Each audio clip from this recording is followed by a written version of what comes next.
জনগণের অনেক আশা আকাঙ্ক্ষা আগামী নির্বাচন নিয়ে। আমরা আশাবাদী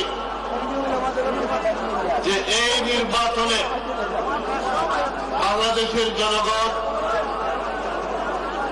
ধানের শিশুর উপর ভরসা রাখবে, জনাব তারেক রহমান সাহেবের উপর ভরসা রাখবে।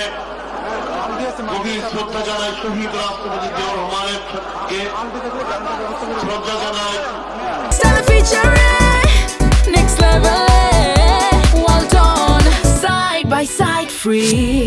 আমাদের চেয়ারপারসন বেগম খালেদা জিয়ার প্রতি,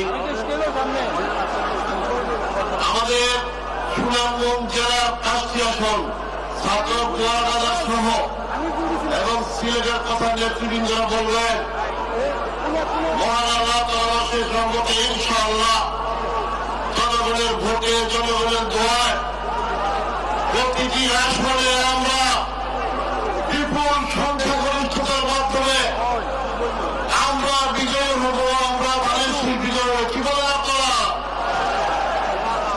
ছাত্র দোয়ারাবাজারের জনগণ, সম্মানিত জনগণ, আমরা আশাবাদী জনগণের সাথে নিয়ে আমরা যেভাবে কাজ করে যাচ্ছি, এগিয়ে যাচ্ছি, যেভাবে সমর্থন পাচ্ছি, আমরা ইনশাআল্লাহ সুনামগঞ্জ 5-এর ছাত্র দোয়ার আসনে আমরা ধানের শীষকে বিপুল ভোটে বিজয়ী করতে পারো। কি বলেন আপনারা?